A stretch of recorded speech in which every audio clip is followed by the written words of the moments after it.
mayroon tayong guest ngayong episode na to, no? At ang guest natin, siya po ay isa sa mga trainers, o siya sa mga convincer trainers yan, no, sa United Arab Emirates. At siya po ay 14 na taon na sa United Arab Emirates as an HR manager.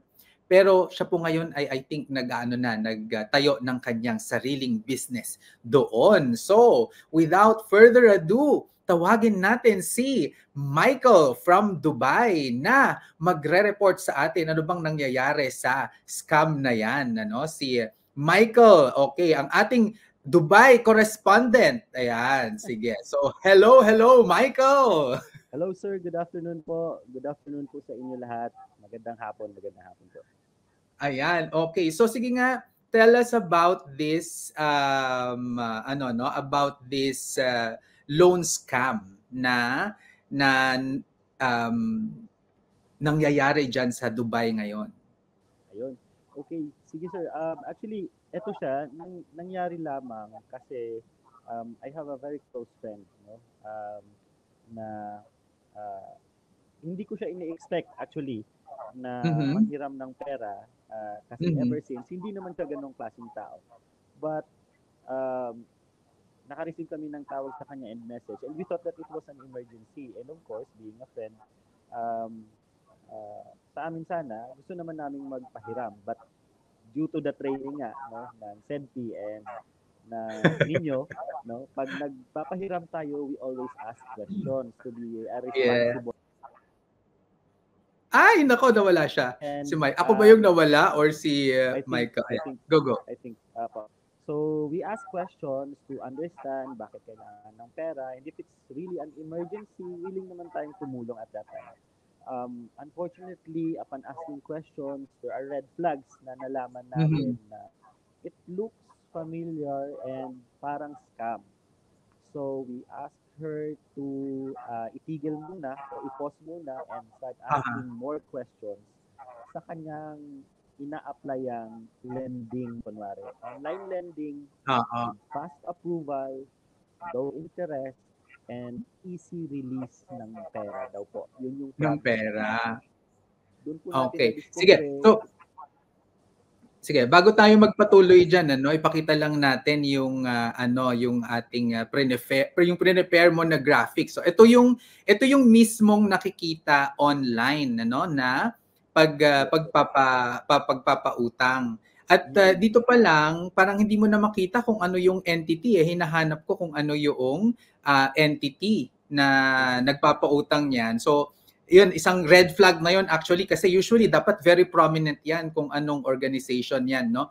And ito nga, yung sabi mo, no? So ang front nila ay online lending company with fast approval for OFW loans.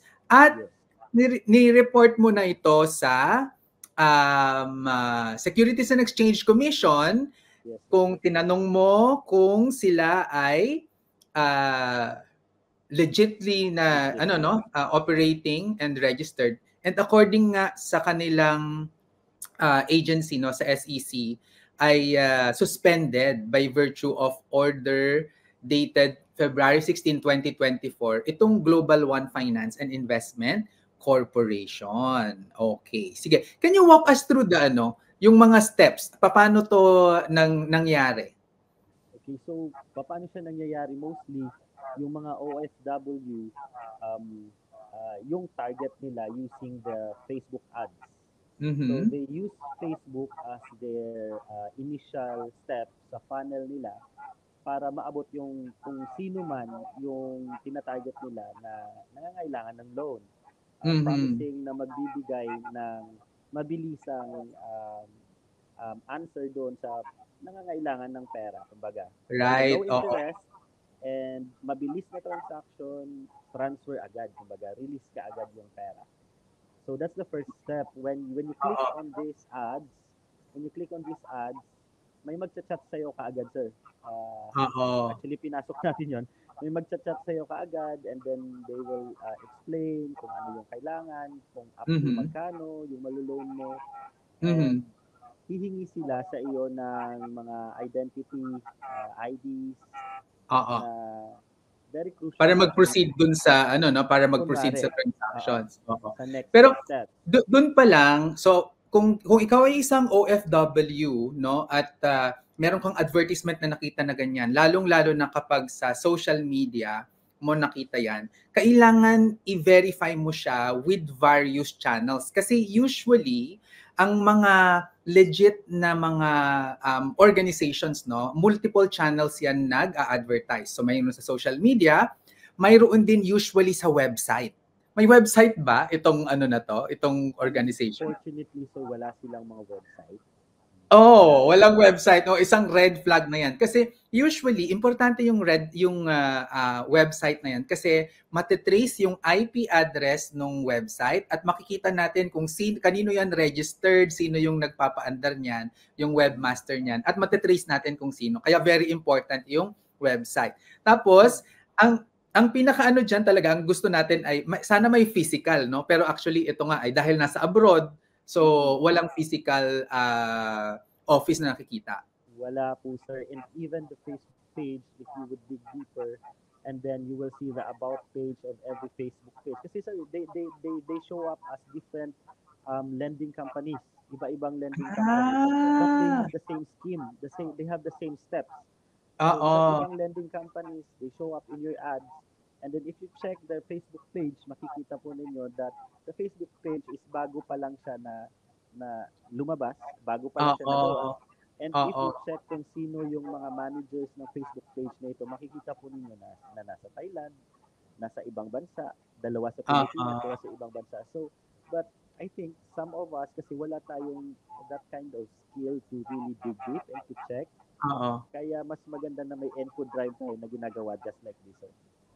Right, oo. Sige, so move on tayo doon sa ating next step, which is, yon, chinachat na nila sa Facebook. After ka na mag-chat, after mo na mag-chat, after nila gawing excited, kunwari, na marirelease agad yung loan mo, they will put you forward into an online form kung saan isasubmit mo yung lahat ng details and copies of your documents, pati yung importanteng details ng inyong bangko, bank account number, copy of your IDs. Minsan, pinapa-selfie ka pa with your ID and all that. Lahat ng information mo, sir, nadadivulge doon sa application na yon, which is very dangerous din siya actually. Another red flag. Right, oo. So sa mga areas na ganyan, no, kailangan i-confirm natin yung identity din ng contact person natin, no. So ang usual na gagawin diyan ay magbigay ng magpakita ng ID nung i-interview sa'yo or kumukuha ng information sa At saka ang isang maganda din diyan ay unfortunately, yung nagko-contact sa'yo kunwari can even show proof and their IDs na kunwari nagtatrabaho sila with Philippine ID as well. True. With picture. But whenever the time na hahanapin mo na sila online, wala silang trace nun. You cannot find them. Wala na. Yes, oo. So, which brings me to the point, no, na kailangan from official channels mo siya kukunin din, no. So dapat ay kunin natin yung contact number nila sa Pilipinas, tapos ipa-verify natin kasi usually kapag mga mga lending platforms na mga ganyan, dapat meron pa rin silang physical office. So dapat ma-verify natin na taga doon nga talaga sila. Ayan. Okay. Oo. Tapos pagka-submit ng mga ano na yung next step na mangyayari? Then to make you even more excited, sasabihin nila sa'yo na approve na nga po yung loan ninyo. Ang bilis-bilis ng process. Ma-approve na agad. And kailangan mo lang, para ma-release na po yung approved loan ninyo, kailangan nyo lang mag-deposit ng parang show money or collateral money na parang sinasabi nila na parang proof na kaya mong magbayad. With the promise na ibabalik nila ito kasama ng full loan amount. Grabe, no? Oo. So titingnan lang natin muna yung sa approval process ng mga loans. Usually it takes time. Gaano nila kabilis binigay yung approval process? Naku sir, mabilis lang. Within the day, within the day or within the next 24 to 48 hours talagang ibibigay nila kunwari sa iyo. Oo. Kasi usually yung pag nag-a-apply tayo ng mga loans ng mga ganito, kung hindi tayo physically nagpapakita sa kanila, usually vine-verify din yung mga documents na sinesend no sa atin.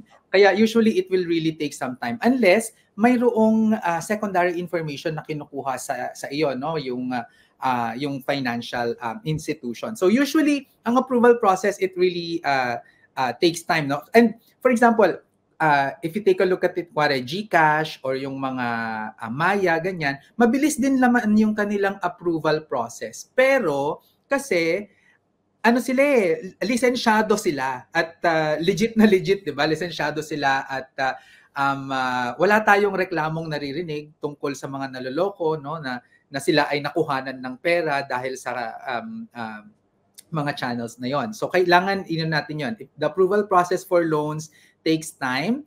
Tapos yung pera as collateral, very rare yan actually. Only banks are able to do that and even cooperatives kasi usually ang cooperative at saka ang bangko they are licensed to mobilize savings at pwede yung gawing collateral.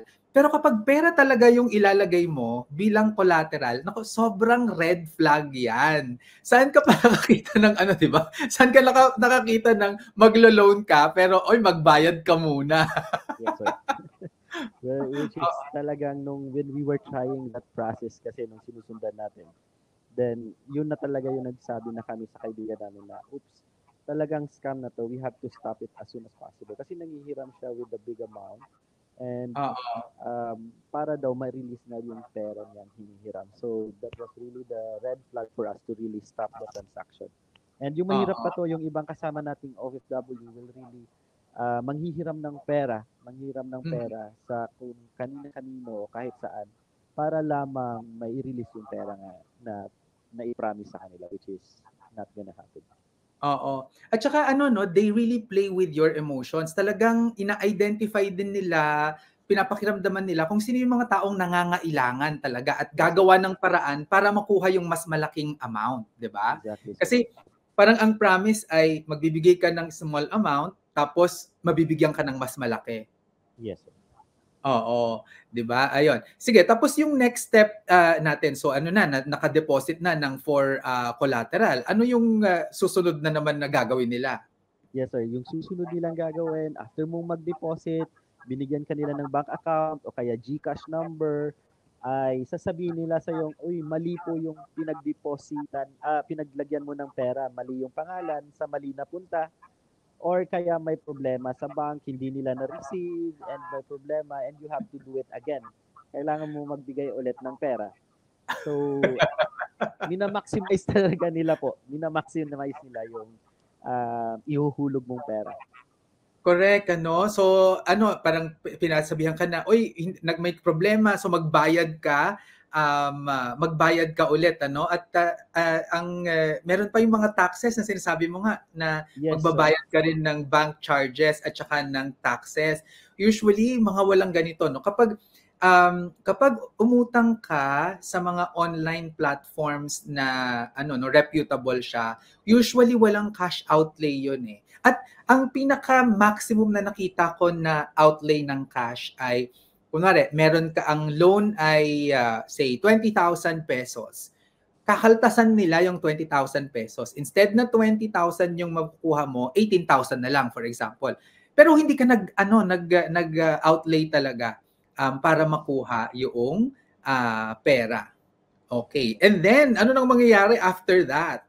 After that, kung talagang nakikita nilang medyo marupok pa rin tayong mga OFW, we start to ask questions or talagang gustong-gusto na natin ma-release yung pera na yon, we will start ask you to pay even more charges. May banking charges pa, may transfer charges, may taxes na sinasabi. And papa-deposit nila sa inyo yon. And if yun na nga po, talagang minamaximize nila yung kaya nilang hututin sa atin. Oo. And then after that, pag na-deposit mo na yung pera na yon, sasabihin nila sa iyo na i-release na nila yung pera, bibigyan ka nila ng parang resibo or account number na nai-deposit na nga yung pera into Right. a certain link or kaya sabihin na nasa bank account mo na, Oo. paasahin ka. Pero sir, unfortunately, sa lahat ng pinag-interview natin, wala pong nakatanggap ng pera na yan, unfortunately. Ayan. At nakakalungkot nga kasi maski si Dig na agpoon yan yung nangyari sa kanya. O kawawa ka naman Dig na pagdadasal ka na lang namin. Pero Dig na ito ha.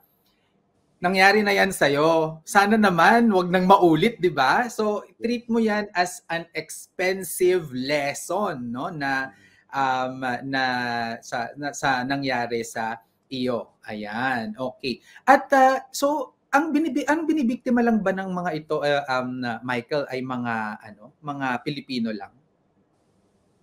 As of now, sir, sa nalaman natin, mga Pilipino pa lang.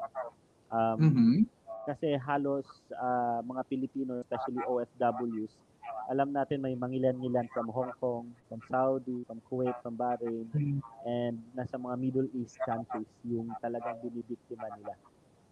Oo. So talagang sinusundan nila no kung saan maraming mga Pilipino ang nag-a-abroad at doon sila nang bibiktima, nakakaloka. Ayan. Sige, so balitaan mo kami Michael ha kung ano pa yung mga mangyayari diyan kasi I think napakagandang paraan nito na masabi natin sa mga OFWs na may ganitong klaseng loan scam na nagaganap diyan sa Middle East at para makaiwas ang iba no sa natin sa mga ganitong scam. Ayan. So ano ba ha? Salamat din kasi ikaw yung unang talagang sumagot na kasi when we na-meet namin tong scam na to, bilang ako, I was also a proud, I mean, na-scam din ako once in my life and I know how napakasakit ito talaga. Ang nasa isip ko kaagad ay magkaroon ng talagang campaign against this scam talaga para maiwasan ng lahat. Akala ko kasi konti lang, pero nung nag-reach out kami sa mga victims, sobrang marami na talaga. So I really hope that the big channels can really take it up and help us para sa info dissemination. Oo. Actually, Michael, may inaayos ako with TV5 for this, no? So, pero ang kailangan natin ay yung actual na mga victims. So, yes. kung willing sila, pwede naman na i-blur yung video or something, then pwede 'yon, no? Para mas mas mapag-usapan natin. Yes. Ayan. Sige, so maraming salamat, Michael. Hindi ka na namin